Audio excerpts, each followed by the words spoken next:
जाप देता हुआ आया है और बहुत पुण्य के कारण ये सब कुछ हुआ है। जीवन के आदि से लेकर के अभी तक मैंने इसके माध्यम से जो कुछ भी किया पाया, मुझे उससे और कोई मतलब चाहिए नहीं।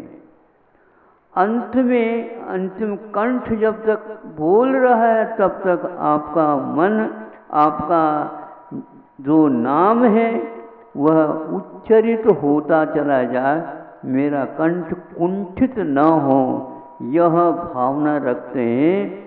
जो कुछ भी फल मिलेगा वह मुझे इसी रूप में मिले, मुझे और कोई चाह नहीं। ऐसे समाधि भक्ति के संकलन में अंतिम ये कारिका मिलती है।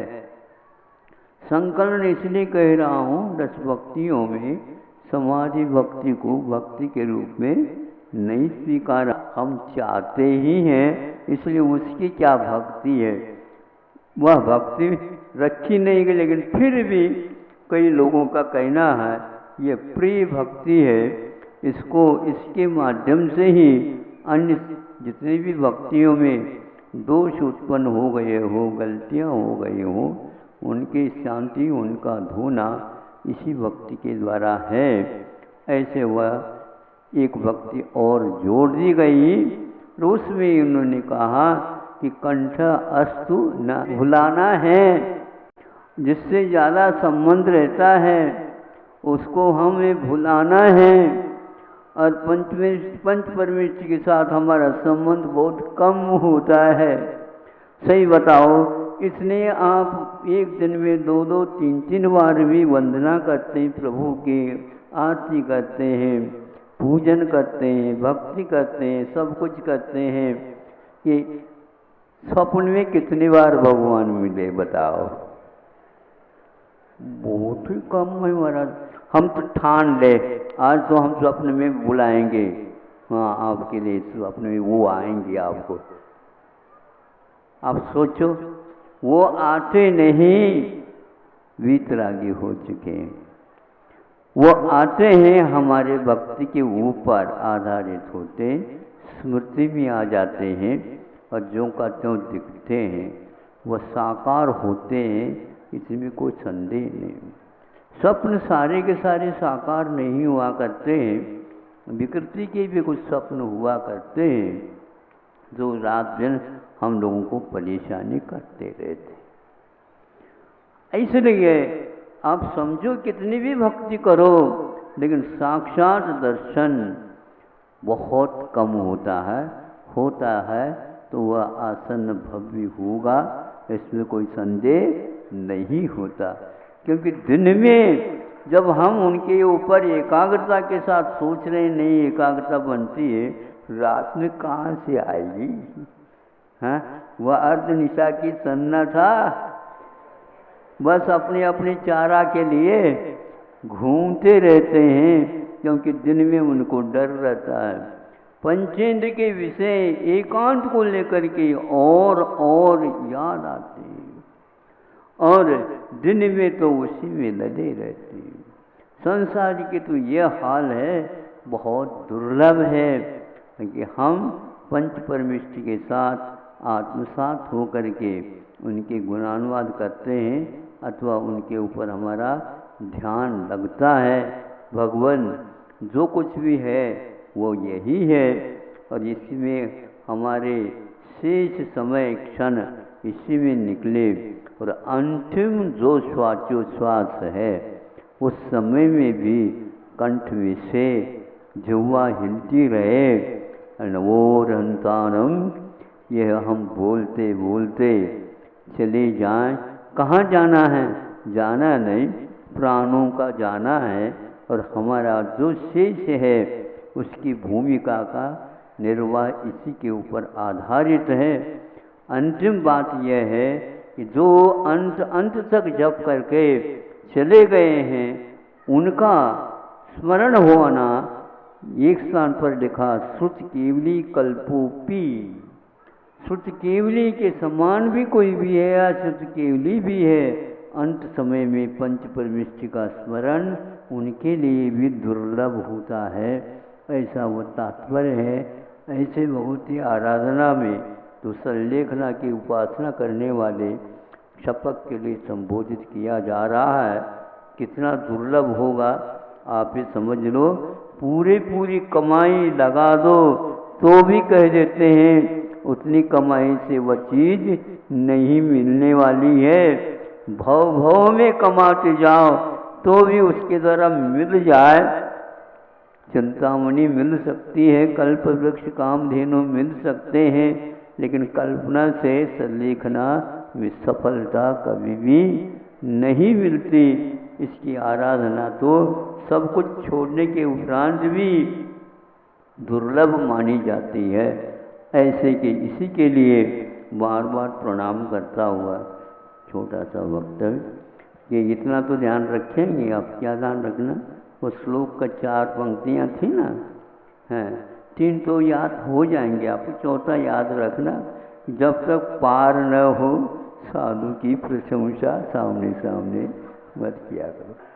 एक तो परवश हो करके भूख प्यास सहन करना। जितने भी देव हैं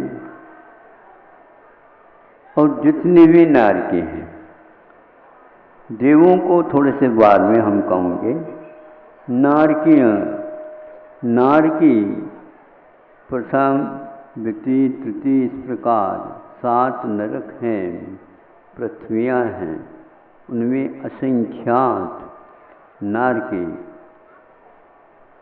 प्यासे और भूखे रहते हैं, रहना पड़ता है।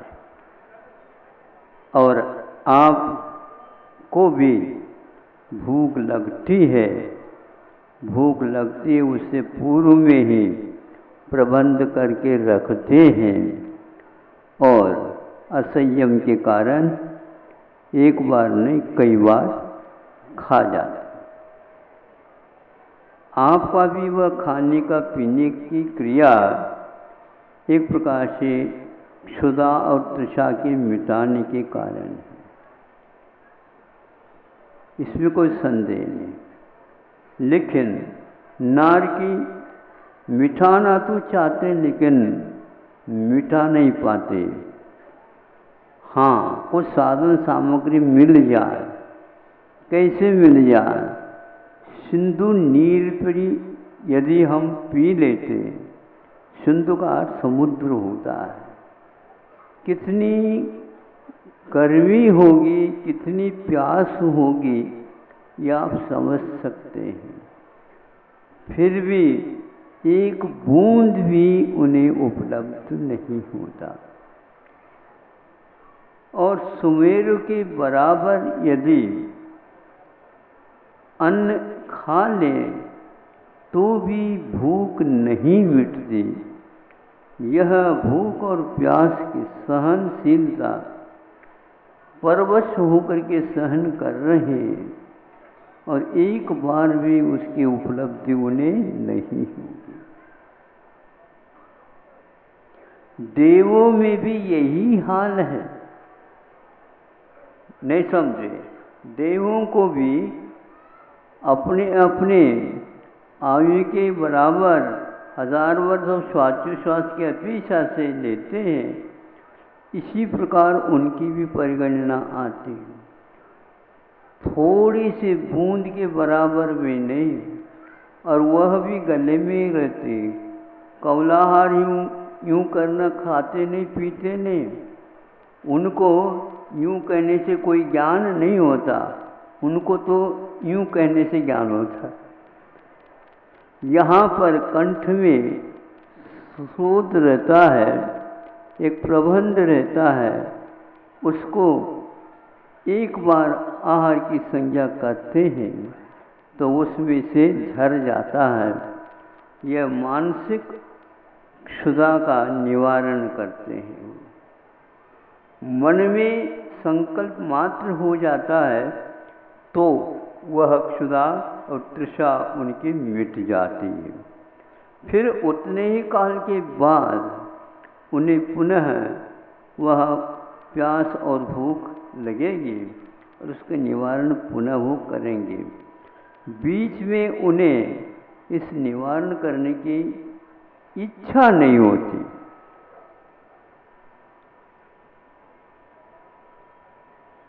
इच्छा नहीं होती, किंतु उसका त्याग भी वे नहीं करते।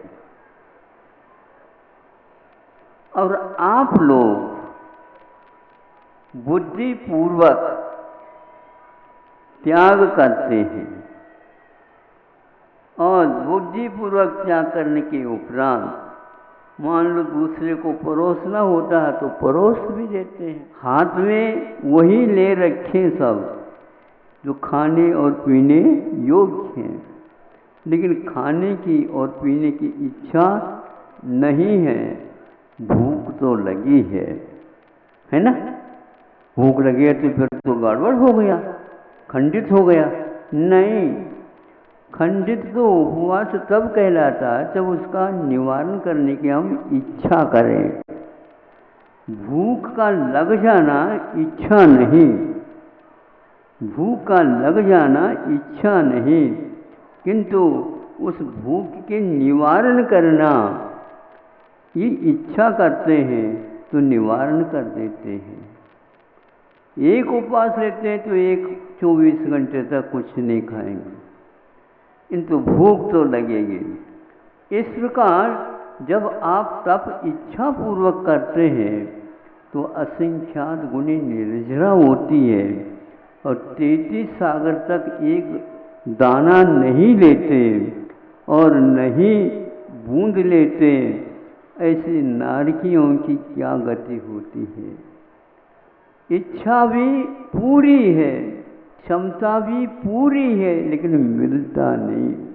इसको अकाम निर्जरा बोलते हैं। इसलिए काम मैंने पुरुषार्थ इच्छा पूर्वक स्ववश पूर्वक इसको सहन करते हुए संकल्प यह है शरीर अब काम नहीं करता है। अब बुद्धिपूर्वक यह संकल्प लिया जाता है कि जब तक ये प्राण नहीं निकलेंगे तब तक मैं मन वचन काय से कृतकार्यता अनुमोदन से प्रत्यक्ष परोक्ष से दिन में रात में किसी प्रकार से अन्न और पानी का सेवन करने का भाव भी नहीं करूँगा। ये भक्त प्रत्याख्यान माना जाता है, और इसके द्वारा भूख सहन करने के कारण जो सीता इच्छा पूर्वक बुद्धि पूर्वक संकल्प पूर्वक प्रमाद के बिना वह सहन करता है, क्योंकि खाने की इच्छा तो रहेगी किंतु खाने की क्षमता नहीं है, तो हम इच्छा नहीं करेंगे। यह सिंह वृत्ति मानी जाती है। 33 सागर सहन कर लिया, लेकिन उसको एक भी तप नहीं बना, और इन्होंने अंत में त्याग किया। संभव है त्याग करने के उपरांत 1 घंटे के बाद भी अवसान हो सकता है, 2 घंटे के बाद भी अवसान हो सकता है, 1 सेकंड के बाद भी अवसान हो सकता है, लेकिन वह तपस्वी भक्त प्रत्याख्यान के अधिकारी माने जाते हैं। अथवा प्रायोग मरण, जब तक मरण नहीं होगा तब तक तो खाऊंगा नहीं, मरण के बाद तो खाने की बात ही नहीं होती। तो यह संकल्प क्या है? तो आचार्य कहते हैं देह से पृथक आत्म तत्व का जिसे श्रद्धान होता है वही ये करता है। दूसरा एक और है कि चला करके जो आत्महत्या कर लेते हैं, श्वास का अवरुद्ध कर लेते हैं, वो भी इस प्रकार करते ही इच्छापूर्वक है महाराज, संकल्प पूर्वक है महाराज, और लेते ही भी नहीं है, लेने की इच्छा भी नहीं करते, किंतु मरण की इच्छा वह करते हैं।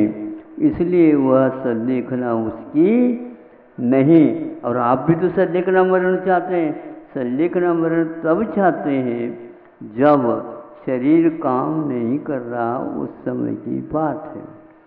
वेदना सहन करने के लिए हम तैयार हैं, क्योंकि रुचि पूर्वक 8 ध्यान का त्याग करके धर्म ध्यान को स्वीकार करने वाला वह पात्र श्रमण निश्चित रूप से अंत समय में, जब शरीर काम नहीं करता, कोई भी क्रियाएं होती नहीं, उठना बैठना भी मुश्किल हो जाता है, तब वह किसी के सहारे के बिना भी वहीं से बैठे लेटा रहता है। लेटने के बाद भी उसे करवट लेने की भी हिम्मत नहीं है, किंतु फिर भी वह बुद्धि तो ये कहता भैया पीछे लगा करके करवट तो बदलवा दो।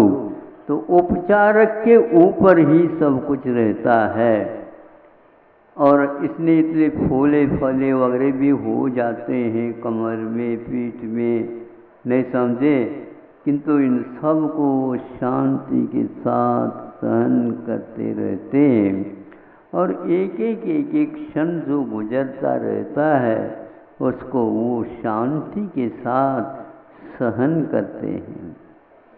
आत्मविश्वास अपने आप में एक ऐसी शक्ति है, वह शरीर में शक्ति नहीं रहने के बाद में वह जो सन्निपात की बीमारी हो जाए तो वह व्यक्ति इतना दुबला पतला हुआ मान लो, लेकिन सन्निपात हो जाता है, उछलता है, साथ साथ 8 व्यक्तियों के काबू में नहीं आ पाता।